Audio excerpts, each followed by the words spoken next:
Vamos continuar, nós estamos falando sobre a volta de Jesus. O versículo que nós usamos aqui fala da realidade da volta de Jesus. É uma realidade, a volta dele vai ser pessoal, a volta dele vai ser corpórea, ele virá em corpo físico, a volta dele vai ser gloriosa, a volta dele é uma realidade. Agora, para que ele venha, algumas coisas acontecerão, aliás, já estão acontecendo, né? Nós vimos o primeiro período, só estou fazendo uma rápida revisão, não vou pedir para colocar os slides, para a gente não perder mais tempo.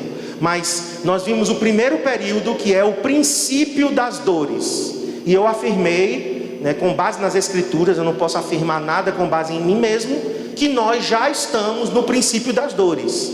E então a gente viu alguns sinais do princípio das dores. Na última vez que eu ministrei, 15 dias atrás, nós vimos o segundo período profético.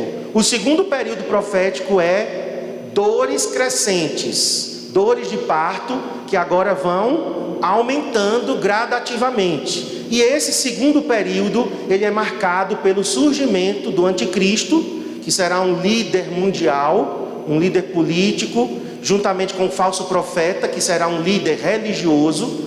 E o anticristo vai então selar a paz por 3 anos e meio com Israel e as nações árabes. Então haverá uma falsa paz e uma falsa segurança mundial, ao passo que a igreja estará sendo perseguida. A perseguição ela vai aumentar.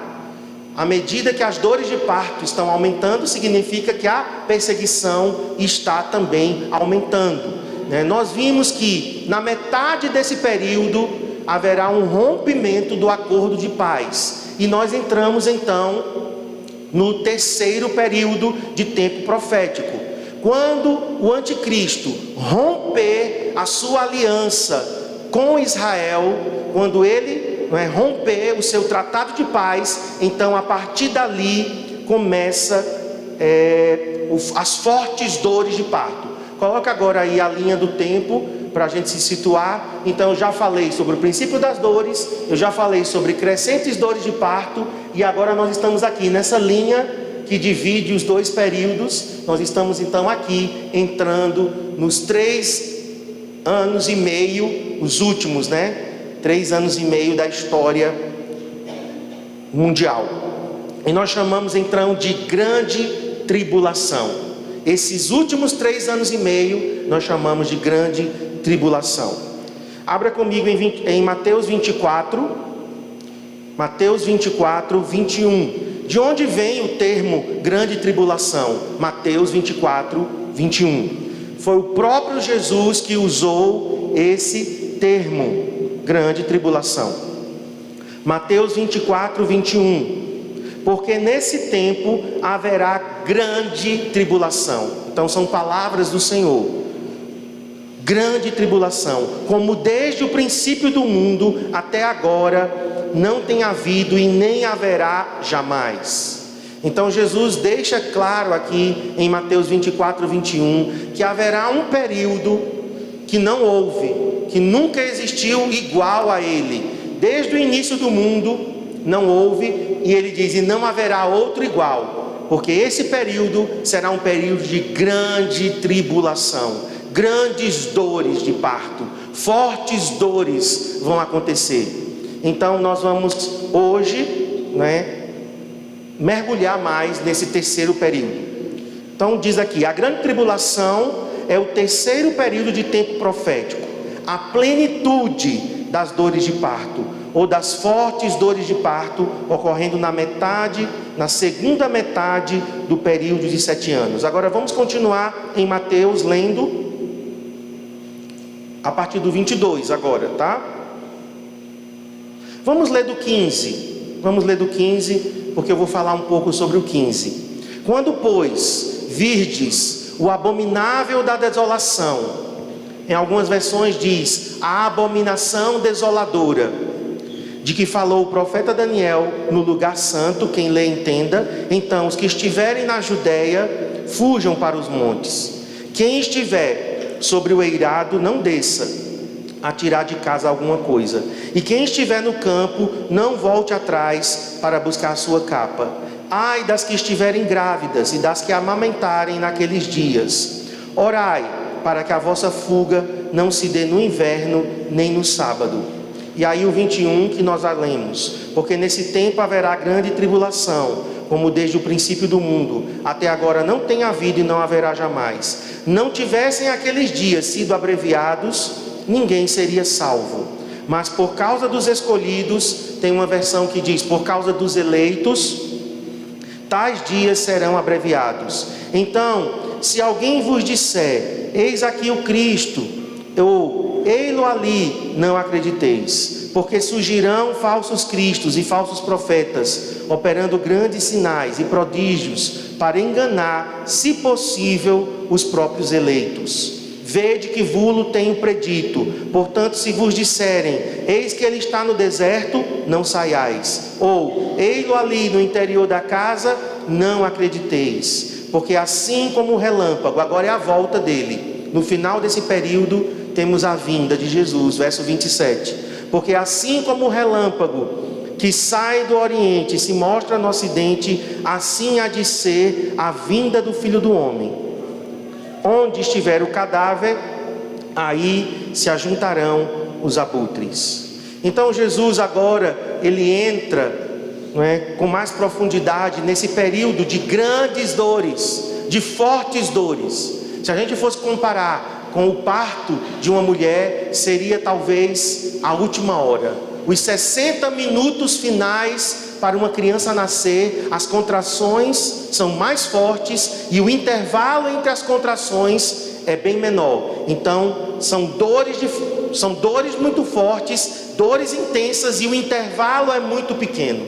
Então, Jesus está dizendo que esse período vai ser a plenitude das dores. A humanidade nunca experimentou e nunca experimentará outra vez um momento como esse. Será um momento onde Deus vai julgar a humanidade pelos seus pecados, porque eles rejeitaram a Deus, porque as pessoas deram as costas à mensagem do Evangelho, porque as pessoas zombaram de Deus, porque muitos nessa época farão aliança com o anticristo, porque muitos receberão a marca da besta em suas frontes ou na sua mão direita. Então Deus virá com julgamento nessa época. Grande tribulação será um julgamento sobre o mundo, não sobre a igreja, ok? Nós não estamos debaixo de julgamento, nós não estamos debaixo da ira de Deus. Mas assim como Israel participou presente, não participou de desfrutar, mas ele estava no Egito. Quando as pragas caíram sobre o Egito, Israel estava lá. Mas o que aconteceu? Deus preservou Israel sobrenaturalmente. Então assim também será conosco. Nós seremos preservados na grande tribulação. Nós seremos guardados pelo Senhor. Então você não precisa ter medo desse tempo.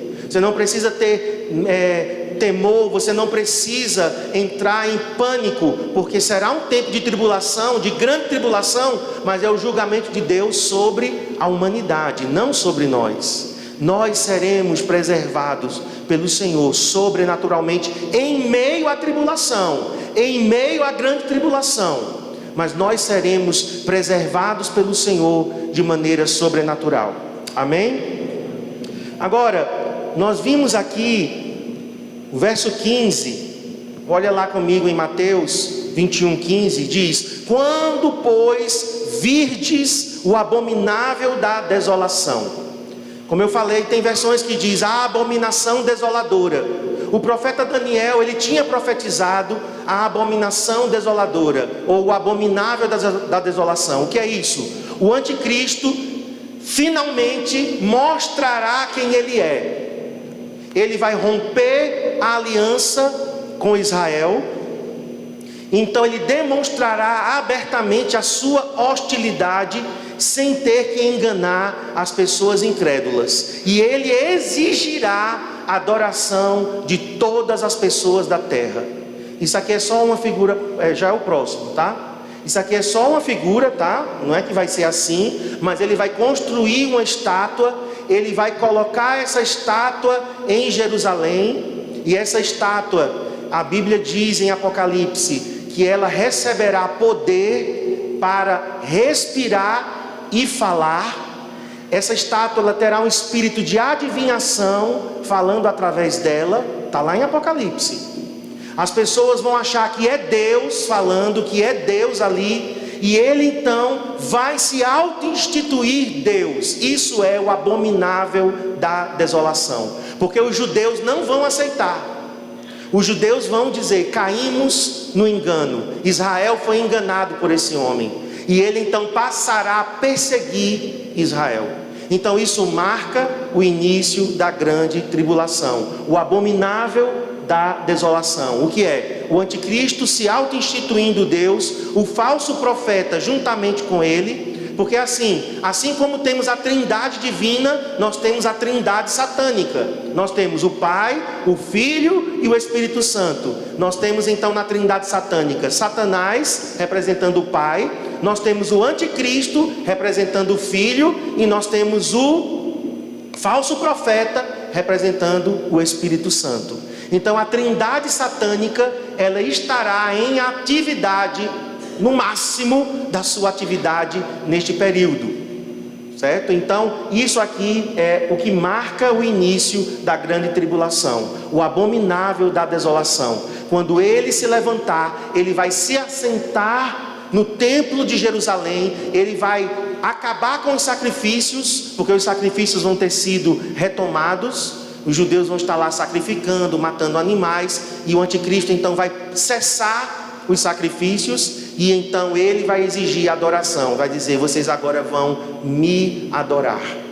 Inclusive a Bíblia diz que ele vai perseguir a Babilônia também, a grande meretriz, a grande prostituta, porque até esse momento aqui vai haver uma religião falsa, mundial, onde todo mundo vai estar debaixo dessa religião, que é isso que a nova era propõe, né? Uma nova ordem mundial, onde todas as religiões estão caminhando de mãos dadas, no ecumenismo. Então haverá uma falsa religião, só que a partir daqui o anticristo se levanta e diz: acabou Babilônia, agora sou eu. Ele inclusive vai perseguir a prostituta, que é representante dessa falsa religião mundial, porque agora tudo será centralizado nele.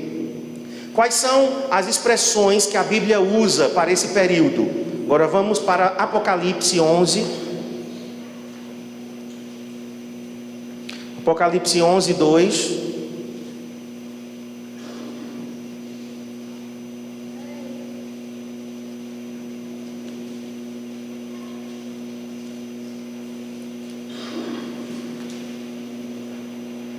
Diz assim: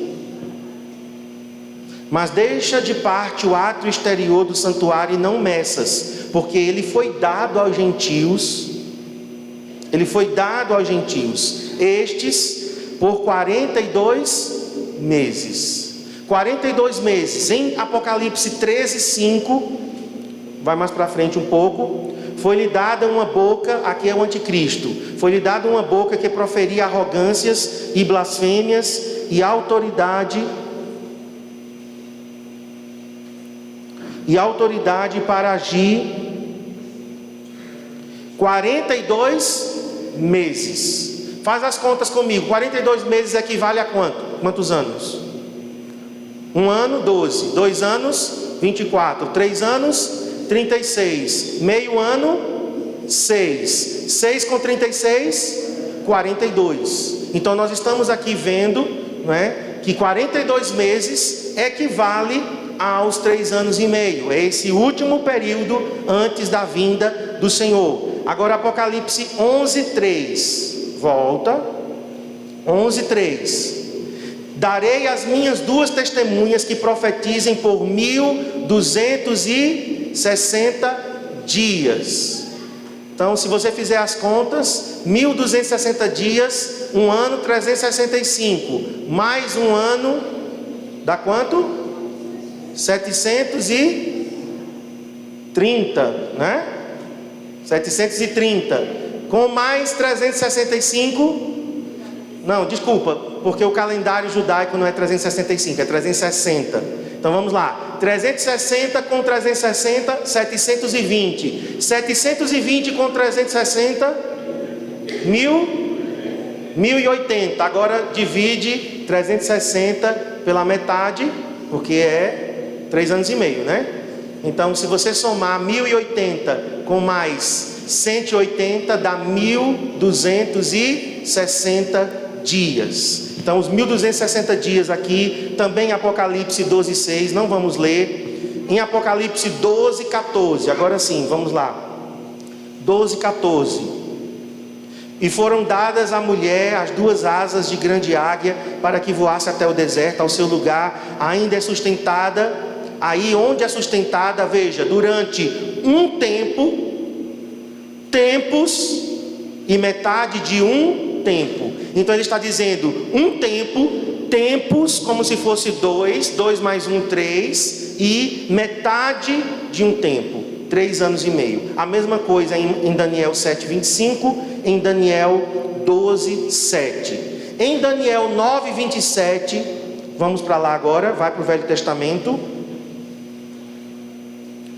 Em Daniel 9:27 diz: o anticristo fará firme aliança com muitos por 1 semana. Na metade da semana, então 3 dias e meio, equivalendo a 3 anos e meio, fará cessar o sacrifício e a oferta de manjares, ou seja, ele vai proibir os sacrifícios no templo de Jerusalém, e sobre a asa das abominações virá o assolador. É isso daqui que eu estava falando. Ele se auto-instituirá Deus, até que a destruição que está determinada se derrame sobre ele. Então, na metade da semana. Outra expressão que a gente não vai ler está em Apocalipse 7:14, porque nós já lemos em Mateus. É dito também lá uma grande tribulação. E em Jeremias 37, esse tempo é chamado de tempo de angústia para Jacó, porque os judeus serão duramente perseguidos. Agora, rapidamente, eu quero ver com vocês aqui alguns eventos relacionados com esse período de tempo. Primeiro, nós já vimos a abominação da desolação. Então o anticristo, ele vai exigir a adoração. Então isso nós chamamos de abominação da desolação. Segundo evento muito importante, vamos para Apocalipse 11. As 2 testemunhas se levantarão para proclamar a mensagem de Deus.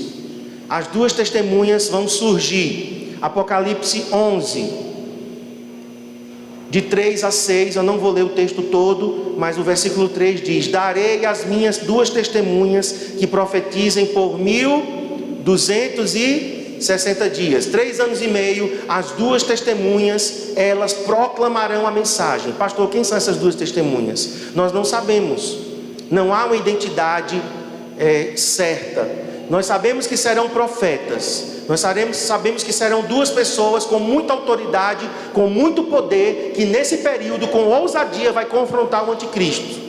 E ele vai matar essas 2 testemunhas, mas Deus vai ressuscitá-las em praça pública. A gente não sabe quem são essas 2 testemunhas, mas elas são símbolo da voz profética. Preste atenção, meu querido, porque nós estamos vendo um crescimento da voz profética. Nós estamos agora entrando num período de grande atividade profética. Deus está levantando os seus servos. E profeta não é aquele que dá a profecia individual. Irmã, Deus vai fazer isso, vai fazer aquilo. Não, isso é o dom de profecia. Nós estamos falando do ministério profético. Deus está levantando pessoas com ousadia, com coragem. E quem sabe aqui no nosso meio nós tenhamos profetas do Senhor. Amém? Quem sabe aqui no nosso meio, se a identidade aqui não é certa, pode ser qualquer um de nós. Amém? Porque alguns dizem que vai ser Enoque que vai voltar. Alguns dizem que vai ser Elias que vai voltar. Alguns dizem que vai ser Moisés que vai voltar. Muito provavelmente não. Muito provavelmente não. A identidade dessas 2 testemunhas não foi determinada. Então serão, talvez, eu acredito, tá? Isso é o que eu acredito, que serão crentes 2 crentes nessa época que serão cheios do Espírito Santo e que vão proclamar a mensagem de Deus. Será um confronto. Mas trazendo isso para nós, eu quero te dizer, você tem que ser corajoso na proclamação do Evangelho. Você tem que ser corajosa em falar as verdades de Deus. Você não pode se sentir acuado numa sala de aula. Muitas vezes tem professores que estão numa sala de aula e eles estão ali para afrontar a palavra, Jesus, o Evangelho. Eu fui aluno de faculdade, eu sei muito bem disso. Então eu tinha professores que eles queriam mesmo afrontar, e por eles saberem que eu era um servo de Deus, um pastor, aí é que eles queriam escarnecer. E eu lembro que eu corajosamente, muitas vezes eu tive que me posicionar, eu tive que falar alguma coisa, né? E eu tenho aqui a minha colega de sala de aula, a Cícera, ela estudou comigo, e muitas vezes eu tive que dizer: não é assim não, professor. E ele: é assim sim. E eu tinha então que, com muito cuidado, claro, para não ser grosseiro, mal educado, mas eu não podia me calar. Eu tive uma professora que ela era freira, e ela disse que nós viemos de uma bactéria, que e a aula dela também não tinha nada a ver com isso, porque ela era professora de português, língua portuguesa. E ela disse que Deus permitiu que um ser unicelular... Não, ela começou assim, né? Os átomos se combinaram e fizeram moléculas. As moléculas se combinaram e se tornaram aminoácidos. Os aminoácidos se combinaram e formaram a proteína. As proteínas se combinaram e formou um ser unicelular. Esse ser unicelular se transformou num ser pluricelular. Depois ele criou rabo. Depois ele criou... como é o nome? Nadadeiras. Me esqueci. Criou nadadeiras. Depois ele criou pés. Saiu da água, cresceu, ficou em pé. Gente, ela contou uma história. Eu digo, eu preciso de mais fé para acreditar no que essa mulher está dizendo do que no que a Bíblia diz. Para eu acreditar que eu vim de uma ameba. Sério, gente, não é verdade? Você tem que ter mais fé do que para acreditar que Deus foi lá e fez o homem do barro. Então você ouve absurdos assim. Eu quero te dizer, você que é estudante, você não pode ter medo. Você não pode ter medo. Primeiro porque você precisa ser respeitado. Se as pessoas querem serem respeitadas, a pluralidade, elas precisam também respeitar o que nós cremos. Nós cremos no criacionismo e nós temos que ser respeitados. Então essas 2 testemunhas aqui nos inspiram a coragem. Você precisa proclamar a verdade. Você não precisa diminuir a verdade. Porque tem pessoas, que diante da opinião das pessoas, da opinião pública, da opinião popular, elas se escondem, elas retrocedem, elas abrem mão dos seus princípios. Não faça isso. Não faça isso. Você precisa ser corajoso. Você precisa ser corajosa. A hora que nós estamos vivendo exige de nós coragem. Amém? Diz assim para o teu irmão, dá uma cutucada nele e diz: coragem. Vai, faz assim: coragem. Sem machucar, mas faz coragem, querido. Essas 2 testemunhas aqui, elas serão o ápice da voz profética na terra. Como eu admiro esses 2 aqui. Eles vão falar com ousadia, eles vão falar com autoridade. Nós somos os precursores. Amém? Quem é precursor aqui dessa voz profética? Está começando. Eu estou vendo jovens muito corajosos nas universidades. Eu estou vendo gente na mídia. Eu estou vendo pessoas no YouTube proclamando a verdade. Daqui a pouco vai ser nas TVs abertas. Daqui a pouco nós vamos ver nas entrevistas. Não é gente, porque eu assisto algumas entrevistas que dá simplesmente nojo, irmãos. Dá vontade de vomitar alguns crentes sendo entrevistados, porque eles querem ser politicamente corretos, porque eles não podem falar a palavra pecado. Não pode. Não pode dizer abertamente, e acabam sendo uma vergonha. Eu vi uma entrevista de 3 num programa aí, que sinceramente digo, não dá para crer que a igreja vai ter uma voz profética desse jeito. Nós seremos ousados. Amém? Olha que coisa linda. Nesse período, 144 mil cantores proféticos se levantarão. Os 144 mil aqui não é como as testemunhas de Jeová pregam. As testemunhas de Jeová diz que só 144 mil é que vai para o céu. E o resto? E o resto? É interessante porque eles acreditam numa coisa que é contra eles mesmos. Porque hoje na terra existem em torno de 8 milhões de testemunhos de Jeová.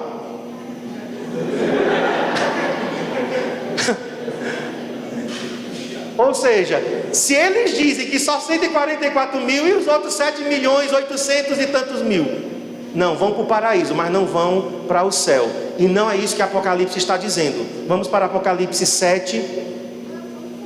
Neste período, a voz profética se levantará nas duas testemunhas, mas a adoração profética se levantará. Apocalipse 7, de 1 a 8. Eu não vou ler tudo, tá? Vamos ler só o 4. 7:4. Então ouvi o número dos que foram selados, que era 144 mil, de todas as tribos dos filhos de Israel. E aí vai dizendo 12 mil, 12 mil, 12 mil e 12 mil. E aí nós temos a visão a partir do verso 9. Depois dessas coisas vi, e eis grande multidão. Os 144 mil estão aqui, que ninguém poderia enumerar, de todas as nações, tribos, povos e línguas, em pé, diante do trono do Cordeiro, vestidos de vestiduras brancas, com palmas nas mãos. Agora vamos para Apocalipse 14, lá para frente.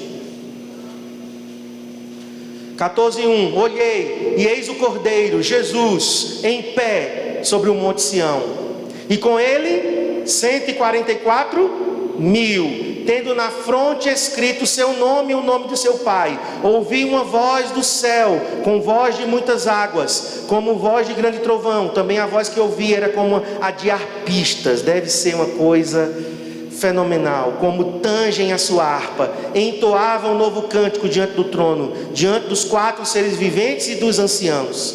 E ninguém pôde aprender o cântico, senão os 144 mil que foram comprados da terra. São estes os que não se macularam com mulheres, porque são virgens. São eles os seguidores do Cordeiro por onde quer que vá. São os que foram redimidos dentre os homens, primícias para Deus e para o Cordeiro. E não se achou mentira na sua boca, não tem mácula. Serão 144 mil homens, provavelmente judeus, porque a descrição do capítulo 7 diz que eles vêm das tribos de Israel.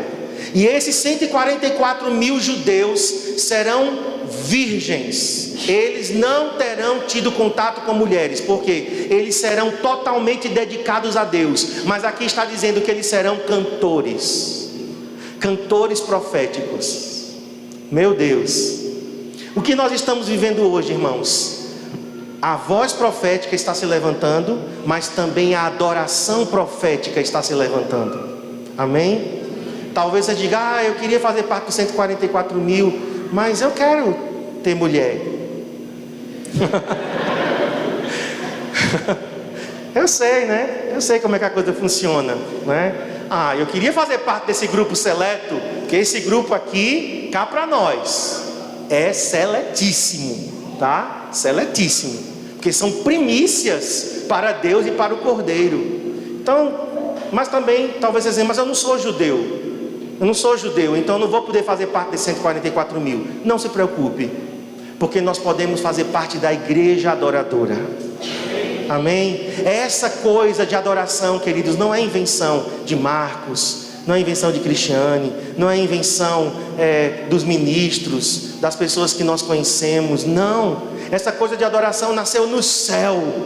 A adoração nasceu no céu. Na eternidade passada tinha adoração, na eternidade futura terá adoração. Por isso que a música é importante no plano de Deus. Por isso que eu considero que a música não é uma coisa da terra. Por isso, querido, que eu acredito que um crente deve se alimentar de música celestial, porque música para mim não é coisa da terra. Música para mim é invenção do céu. Tinha música no céu antes da criação. Só o Pai, o Filho e o Espírito Santo, os três, estavam dançando ao som de música, e os anjos estavam lá. Jó capítulo 37, verso 8. As estrelas ali são anjos dançando na presença de Deus. Não existia terra, não existia homem, mas já existia música no céu. Então música tem um poder muito grande. Satanás sabe disso. Ele sabe, porque ele provavelmente foi um músico no céu. Em Ezequiel capítulo 28 diz que ele foi criado no meio do som de tambores, de pífaros, de instrumentos musicais. Em Isaías capítulo 14 diz que quando ele caiu, ele trouxe consigo o som das harpas e dos alaúdes. É por isso que a música exerce tanto poder na vida de uma pessoa. É por isso que a música traz consigo tanta influência. Pessoas se drogam, pessoas matam, pessoas morrem, pessoas se suicidam, né? Pessoas amam, pessoas odeiam, pessoas entram em depressão por causa da música. A música tem um poder. Então isso é uma coisa minha, tá? E eu vou escrever um livro sobre isso. Eu estou pedindo a Deus que Ele me dê realmente as palavras. Mas eu quero mostrar para essa geração que a música não é uma coisa qualquer. É uma arte. É uma arte igual ao teatro, é igual à dança. Aí então a gente pode, né, se alimentar de música mundana. Eu não acredito assim. Eu estou vendo aqui na Bíblia que 144 mil cantores proféticos foram separados exclusivamente para Deus e cantaram o cântico do Cordeiro. Então a música estava lá no céu antes, a música está durante a história humana, a música estará no céu na eternidade. Eu não sei se vai ter cinema no céu, não é? Eu não sei se vai ter teatro no céu, mas eu sei que música vai ter, porque está no Apocalipse. E aí o que a Bíblia não diz, eu me calo, né? Mas que música vai ter, vai. Então esses 144 mil, eles estarão lá nos 3 anos e meio. Mas olha para mim, meu irmão, minha irmã, Deus está nos chamando hoje para essa adoração. Deus está nos chamando hoje, tanto para ser a voz profética, quanto para levantarmos a adoração profética. É hoje, começa agora. E o que eu estou achando lindo demais, é o que Deus está fazendo no meio dos jovens. Porque Deus está levantando jovens desconhecidos, jovens que eu nem sei onde moram. Se você me perguntar onde é que mora fulano de tal, e eu ouço às vezes as músicas dele, as composições, as ministrações, de que igreja é, de que cidade é, não sei. Mas a internet está sendo um instrumento de Deus para divulgar a adoração profética de pessoas desconhecidas. E sabe, eu ouvi uma palavra profética há muitos anos atrás que dizia o seguinte: naquela época tinha muitas estrelas, muita gente famosa, muita gente se destacando, um aqui, outro ali, outro lá. Mas eu ouvi uma palavra profética de uma das próprias estrelas. Ele profetizou, eu acho que contra ele mesmo. E ele disse: haverá uma época que não será estrelas, mas será constelações a brilhar. Milhares e milhares de adoradores se levantarão e não terá mais um famoso, porque todos serão famosos. Então eu quero te convocar nessa manhã. Vamos nos unir a essa adoração profética. Talvez a gente não faça parte dos 144 mil, mas nós podemos hoje, já no princípio das dores, entrarmos na adoração profética e trazer o céu na terra. Você sabia que esse é um dos chamados dessa igreja? Antes do CCA nascer, nós tínhamos um ministério. Eu e Cristiane, nós tínhamos um ministério itinerante. Acho que você não conhece essa história. No ano de 2005, eu pedi licença do ministério pastoral. Final de 2004. Então em 2005, esse período foi um período bem interessante. Porque eu fui demitido, minha mãe morreu, eu fui roubado no meu seguro-desemprego. Foi um período assim bem joia, né? Daquele que Deus está preparando algo maior para a tua vida, né? E final de 2004 eu pedi licença. Eu abri mão do plano de saúde, eu abri mão dos salários que nós recebíamos e passamos a viver com um salário mínimo. E nesse período a gente então ficou itinerante. Eu gravei um CD, para quem não sabe, certo? Eu tenho um CD. Não consegui vender nem 1000 cópias. O CD está disponível para download, certo? Se você quiser baixar, você pode entrar lá no SoundCloud e as músicas estão lá, disponíveis. Então eu gravei um CD e a gente começou a viajar para divulgar o CD. E o nome do ministério que a gente deu ao nosso ministério, né, era Ministério Adoração para as Nações. E Deus me deu 3 palavras: adoração, avivamento e missões. Então eu achava, naquela época, que a gente não sabe o plano de Deus total. Então eu achava que eu e Cristiane, a gente ia, através do CD, se tornar muito conhecido, que nós íamos receber muitos convites, que nós íamos viajar muito por aí, e que a gente ia trabalhar em 3 frentes: adoração, avivamento e missões. Isso foi só um tempinho, 2 anos, 2005, 2006. Só que no ano de 2006, eu estava num culto de segunda-feira. A gente liderava um culto de adoração e de missões. Então, nosso pastor permitiu que a gente liderasse esse culto na segunda-feira. E esse culto era eu, Cristiane, Adriel, o pastor Iremar e mais algumas pessoas. Às vezes dava 10, às vezes dava 15, às vezes dava um pouco mais, mas era um culto pequeno. E numa dessas segundas-feiras, enquanto o pastor Iremar estava pregando, eu estava com a minha Bíblia, não é essa daqui, é a que está lá em casa, mas era uma Bíblia Plenitude. E então eu peguei e escrevi o nome, assim, no meio do culto, né? Escrevi lá: Centro Cristão de Adoração e Missões. Aí coloquei assim: uma igreja avivada, missionária e adoradora. Na hora que eu escrevi aquilo, bateu uma culpa. Digo: Deus, eu estou no culto da minha igreja, escrevendo o nome de outra igreja. Isso é um complô.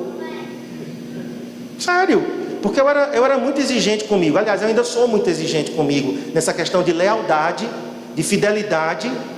Eu sou, quer dizer, eu posso ter muitos defeitos, mas leal eu sei que eu sou. Eu disse: Senhor, eu sou leal ao meu pastor. Meu pastor está ali pregando, eu escrevendo o nome de uma igreja aqui na capa da minha Bíblia. Não, isso é do diabo, vou riscar. E o Senhor disse: não, deixa aí, deixa comigo. Se passou mais de um ano, isso foi em 2006, passou mais de um ano.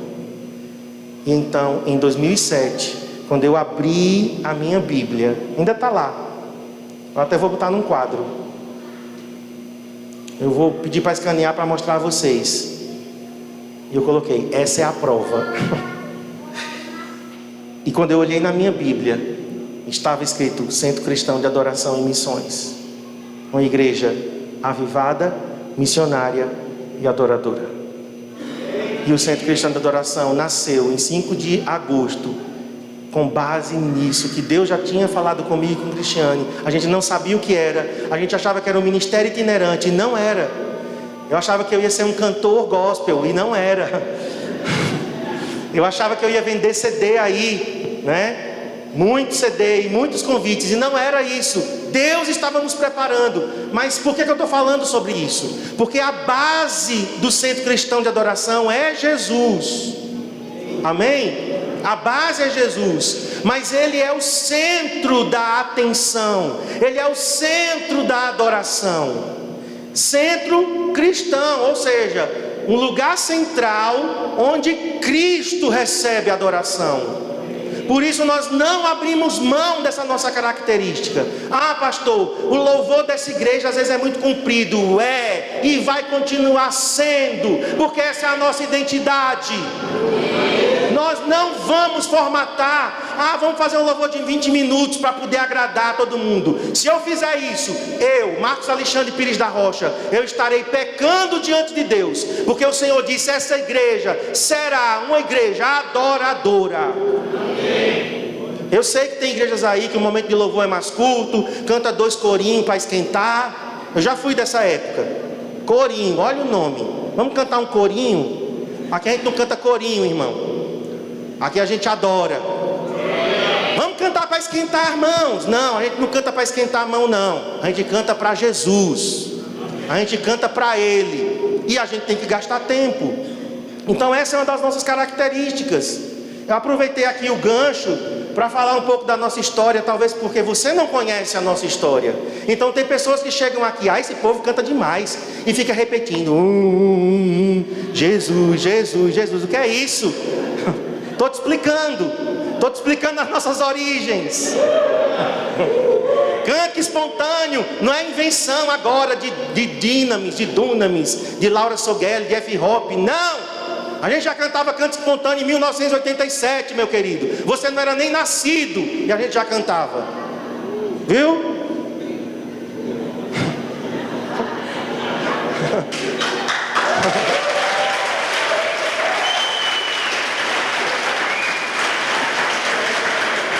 E eu falo para as pessoas mesmo. Para mim, adoração é o chamado principal da igreja. Jesus chamou, o Pai procura verdadeiros adoradores. O Pai não está procurando discipuladores. Ele quer discipuladores, mas ele não está procurando. O Pai não está procurando pastores. Ele quer pastores, mas ele não está procurando. Está procurando adoradores. Então é isso, é o que nós cremos. Eu não sou assim por causa do MDA não, viu? Eu tenho dito essas pessoas. Eu não sou assim porque somos igreja em célula, porque seria apenas um modismo. Eu estaria, me moldando ao sabor dos modismos. Não é isso não. Isso são crenças que nós já temos. Isso são convicções de 30 anos. As coisas que nós pregamos e ensinamos são convicções. Quando eu falo sobre música, como eu acabei de falar, quando eu falo sobre música na eternidade, música na história, música na eternidade futura, isso é coisa que eu já acreditava. Isso foi coisa que eu escrevi há muitos anos atrás. Eu tenho uma apostila lá em 1900 e cachete que já dizia isso. Então, nós temos verdades e nós precisamos nos arraigar nas nossas verdades. Por quê? Porque o tempo que nós estamos vivendo é um tempo de volubilidade. As pessoas são volúveis, ora quer, ora não quer, ora são, ora não são. Vivem de conferências, vivem de evento. A gente não sobrevive assim não, irmãos. A gente sobrevive de vida com Deus. É vida com Deus, é todo dia, é no cotidiano. É lá que nós robustecemos os nossos músculos espirituais. Mas vamos lá. Outro evento aqui, que eu não vou entrar em detalhes, é a guerra de Miguel, o anjo Miguel, príncipe contra Satanás. Miguel, ele defende Israel. Todas as vezes que a gente vê Miguel na Bíblia, ele está defendendo Israel. E haverá uma guerra cósmica. Em Apocalipse 12, fala de Satanás como dragão, perseguindo a descendência santa. Aquela descendência ali, aquela mulher não é Maria, tá? E aquela descendência ali é Jesus, sim, mas é toda a descendência santa. O dragão, o grande dragão, sempre perseguiu, sempre perseguirá, até que ele seja lançado no lago de fogo e enxofre. Mas ele sempre perseguiu e sempre perseguirá a descendência de Deus. Nós seremos perseguidos. Então aqui Miguel se levanta para guerrear contra Satanás. E o último grande evento aqui, irmãos, é as nações se juntando contra Israel, que nós chamamos isso de Batalha do Armagedon. Já ouviu falar de Armagedon? Quem já ouviu falar? O que é Armagedon? Armagedon é um lugar em Israel. Ar significa planície. Megido, Armagedon. Magedon vem de Megido. Megido é uma planície em Israel, a planície de Jezreel. Ao fundo da planície tem o monte Tabor. Tabor não, Nebo. É um dos dois. Onde Elias subiu o monte, reconstruiu o altar, veio o fogo do céu e consumiu o altar. Nesse monte dá uma visão para a planície de Jezreel, que é o vale do Megido. Nesta planície as nações vão se juntar para destruir Jerusalém, para destruir Israel. E então Jesus, ele vai chegar nesse exato momento, quando as nações estão congregadas contra Jerusalém. E Jesus então, a Bíblia diz que ele vai só fazer assim, ó. E o anticristo caiu por terra e desapareceu. Olha o poder do nosso Senhor. com o sopro da sua boca. Aleluia. O anticristo vai precisar de muito poder militar, aparato político, ele vai precisar de muita publicidade, ele vai usar a internet, ele vai se autopromover nas redes sociais. Jesus chega e diz: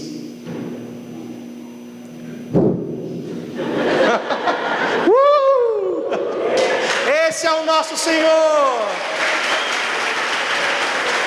A vitória já está selada. Não tem que ter medo de anticristo. Ah, pastor, eu tenho medo de receber a marca da besta na testa e na mão direita. Você só recebe se você quiser. Não vai ser uma coisa que as pessoas vão receber impostas, não. Elas vão querer, elas vão pedir para receber. Elas saberão que estão recebendo. Porque alguns crentes, né, assim, eu sei que são bem radicais, mas também são bem fiéis. E eu lembro que quando surgiu os primeiros cartões de crédito, né, lá atrás, 20 anos, 25 anos atrás, cartão Visa é do diabo. Olha aqui, VISA, a soma aqui dá 666. Eu não sei como conseguiram fazer essa conta. Aí depois os cartões de crédito vieram com chip. Pronto, aí foi. Não, antes teve cartão de crédito. Aí depois os livros começaram a vir com código de barras. 666 no código de barras. Olha aqui, ó. Olha o 6 aqui no começo, olha o 6 no meio, olha o 6 no final. Eu não via 666 em canto nenhum, mas eles descobriram que tinha 666 escondido no código de barras. Aí depois foi cartão de crédito com microchip.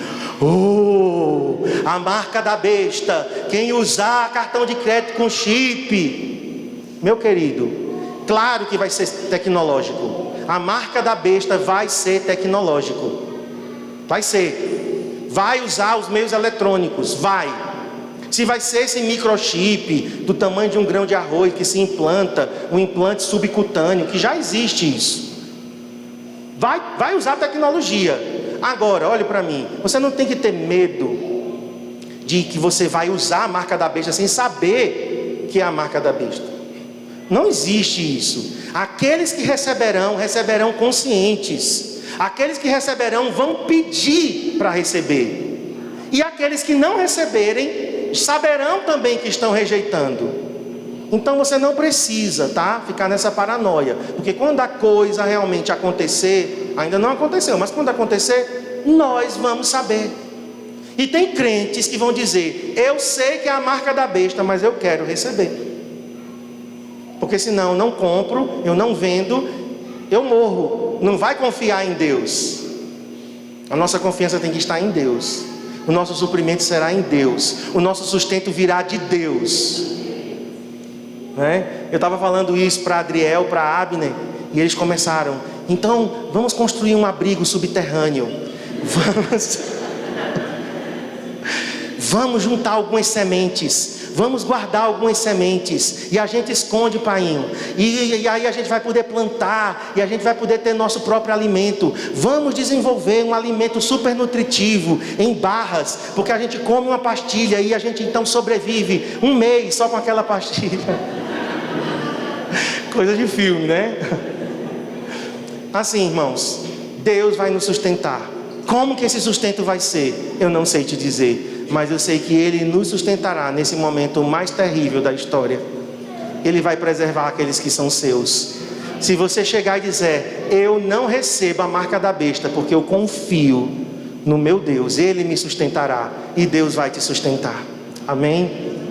Para finalizar, finalizei. Vamos ficar em pé.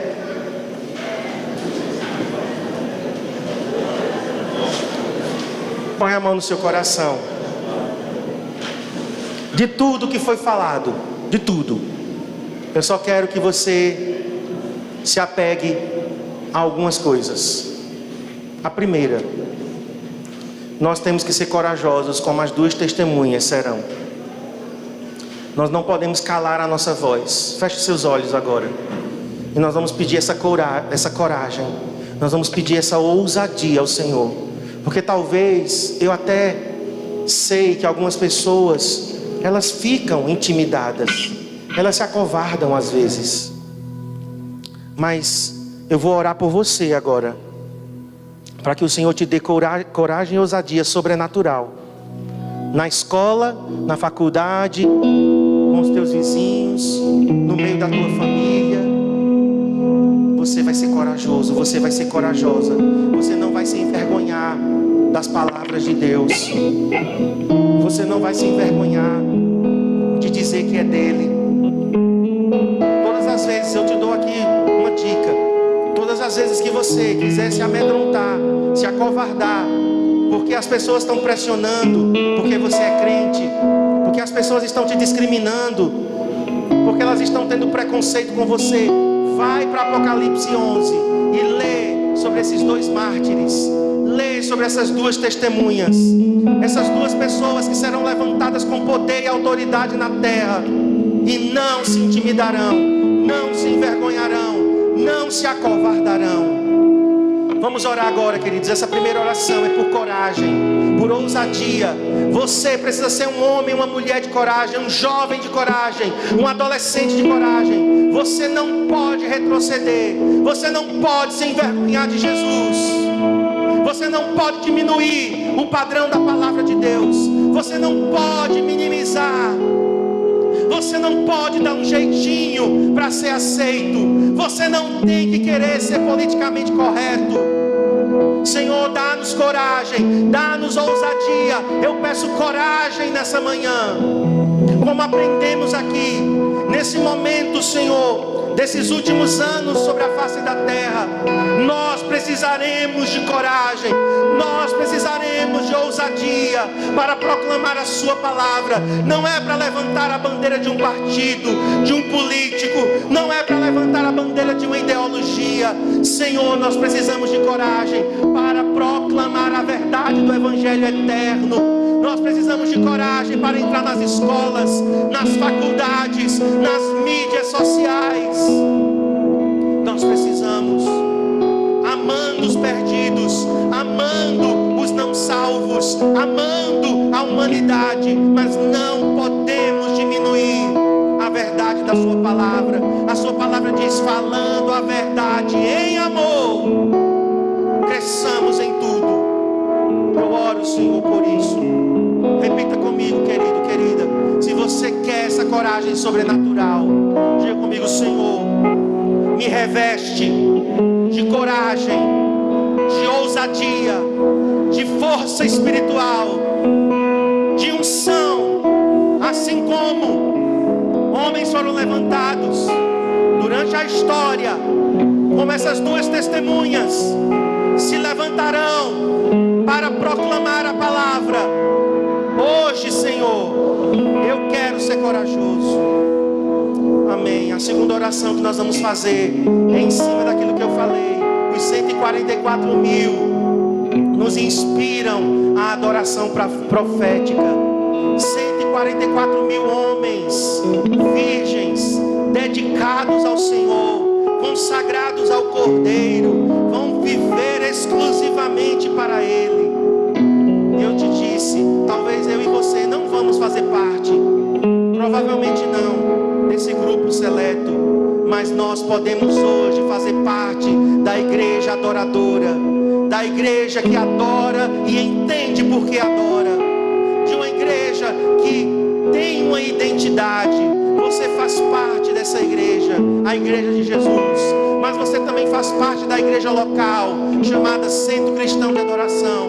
Nós temos uma identidade, nós temos uma marca, e eu quero que você, como filho de Deus, como membro do corpo de Cristo nessa igreja local, você possa ser esse adorador, você possa resplandecer a glória de Deus na adoração profética. Senhor, em nome de Jesus, a adoração está sendo levantada não por famosos. Nós estamos vendo jovens se levantando, pessoas em diferentes cidades, lugares e países. Os adoradores estão se levantando na face da terra. Senhor, e nós estamos aqui hoje de manhã dizendo que nós não vamos ficar de fora. Os CCA faz parte do mover profético de adoração dos últimos dias. Levante adoradores que vão passar por esse lugar para adorar o Senhor, mesmo com esse lugar vazio, sem um público, mas eles terão a audiência do Senhor. Levante adoradores nesse lugar. Eu oro pelos nossos músicos, pelos nossos cantores que sobem aqui nesse altar, aqueles que ministram adoração no domingo, na terça-feira, aqueles que ministram adoração nas células. Eu peço, Senhor, um coração de adoradores.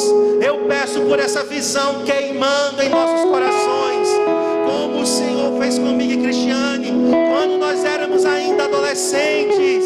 Nós fomos marcados no mover da adoração naquela época, Senhor. Nós queríamos estar junto dos adoradores. Nosso coração queimava e ardia. Eu oro por hoje, Senhor. Se passaram tantos anos, mas o Senhor continua o mesmo. Oh Deus, levanta uma geração de adoradores compromissada com a Tua glória, em nome de Jesus. E eu também oro, Senhor. Eu oro nesse momento, Pai, para que nós possamos